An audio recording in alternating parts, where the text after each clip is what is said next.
tempo relativo à liderança do seu partido. Então, portanto, Vossa Excelência será a soma dos dois tempos e falará até este limite. Com a palavra, deputado Vinícius Carvalho. Obrigado, senhora presidente. Eu peço, antes de tudo, senhora presidente, que o nosso pronunciamento faça parte dos meios de comunicações da casa e também na Voz do Brasil. Já dizia o salmista Davi: quando homens maus avançarem contra mim para destruir-me, eles, meus inimigos e meus adversários, é que tropeçarão e cairão. Isso está no livro de Salmos, capítulo 27, versículo 2. Esta passagem bíblica contextualiza de forma clara este momento da história política brasileira em que o candidato do PT, Fernando Haddad, acusa o fundador da Igreja Universal, Bispo Edir Macedo, de ser charlatão, fundamentalista e ter fome de dinheiro.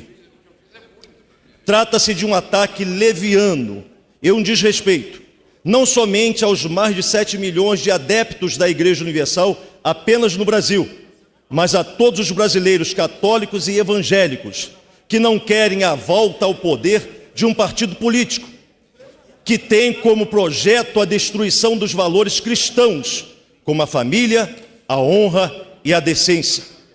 Ao fazer uma declaração caluniosa, preconceituosa e, consequentemente, criminosa, é preciso que se responda à altura que charlatão é o candidato que mente para o povo para ser eleito, porque fome de dinheiro tem o partido político que assalta estatais e os cofres públicos para sustentar uma estrutura que a justiça definiu como organização criminosa. Neste momento, é fundamental que se faça uma reflexão sobre quem de fato tem interesse no dinheiro do povo, quem de fato tem usurpado a confiança das pessoas, promovendo um assistencialismo para que elas fiquem escravizadas por conta de migalhas oferecidas, quando o melhor é ensinar as pessoas a vencer por elas mesmas, depositando a confiança em Deus e nelas próprias. Quantas pessoas, não fosse a fé que aprenderam a exercitar através da Igreja Universal, através do Bispo Macedo, não estariam entregues à própria sorte? No meu caso específico, são mais de 32 anos nessa instituição. Quantas pessoas como eu viviam na favela com uma vida desregrada, até conhecer a palavra de Deus pregada de início pelo Bispo Edir Macedo, depois pela Igreja Universal? Quantas tiveram as suas vidas restauradas porque aprenderam a conhecer e a confiar em Deus?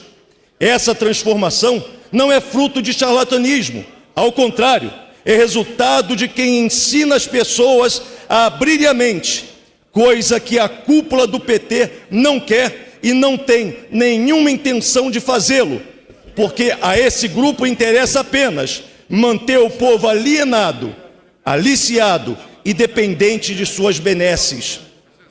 Quando chega alguém como Bolsonaro querendo fazer com as pessoas refletirem para onde está sendo conduzido o futuro delas, é tido como leviano. Levianos são os que mudam o discurso, que trocam a cor de sua bandeira, que se fingem cristãos para enganar os alienados, que agridem verbalmente e que acusam de forma inconsequente, que incitam uma guerra religiosa, quando o momento é de lutar pela preservação da democracia no país, onde todas as crenças e ideologias precisam ser respeitadas, e nos chamam de fundamentalistas sempre que discordamos deles e dos ideais traçados no nefasto Foro de São Paulo. A prepotência e a arrogância não são virtudes, principalmente para quem quer ocupar um cargo público. Ao contrário, os que vão conduzir o destino do país têm que ser pessoa de bem e não de mau exemplo. Fato é que as críticas ao candidato petista aumentam a sua rejeição diante da opinião pública e as intenções de voto diminuem conforme dados de últimas pesquisas.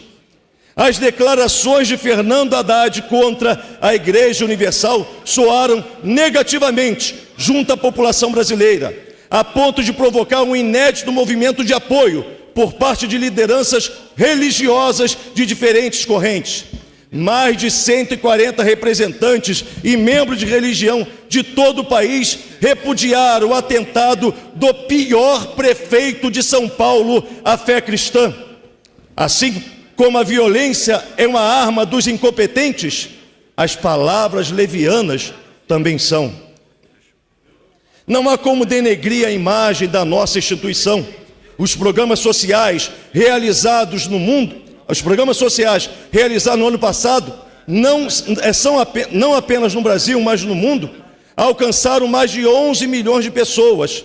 Só no nosso país, mais de 9 milhões de cidadãos invisíveis aos olhos dos governos foram ajudadas através de programas destinados a moradores de rua, viciados em drogas, presidiários e seus familiares, mulheres vítimas de violência domésticas, idosos abandonados, jovens de periferia das grandes cidades e empresários falidos. Para atingir esse número de pessoas, a Igreja Universal contou com o apoio de aproximadamente 275 mil voluntários que prestaram auxílio nos 5 continentes. Em alguns países, a Universal atende também adolescentes que cumprem medidas socioeducativas e pessoas abaixo da linha da pobreza. Todas essas assistência é prestada a custo zero aos cofres públicos. Não aliena e nem escraviza essas pessoas. Pelo contrário, as liberta de todo tipo de assistencialismo, trazendo a elas dignidade. Cabe destacar ainda que quando o bispo Edir Macedo apoiou o Partido dos Trabalhadores e o ex-presidente Lula, antes de todo o escândalo, o da Universal na ocasião foi muito bem aceito. Agora, quando o líder espiritual da Igreja Universal declara que o seu candidato é Jair Bolsonaro, é ofendido com calúnia e preconceito, numa demonstração de intolerância e desrespeito à fé, por parte do que sobrou para ser candidato petista. Não se trata de considerar Jair Bolsonaro um salvador da pátria, mas de concluir que ele tem coragem para não permitir que o PT volte e consiga transformar o Brasil em terra de salteadores gananciosos pela sede de poder. Conclua a destruição das famílias e roube a inocência das crianças. É vergonhoso o candidato à presidência da República, Fernando Haddad, usar de ofensas e mentiras contra o bispo Edir Macedo e a igreja cristã no Brasil. É claro que o candidato petista responderá mais uma justiça, desta vez pelo ódio religioso que tenta espalhar e por sua calúnia contra uma das maiores lideranças evangélicas do país. Antes disso, porém, a população brasileira lhe dará nas urnas a resposta à altura. Obrigado, presidente. É o que nós tínhamos para falar. Próximo inscrito, deputado Luiz Couto.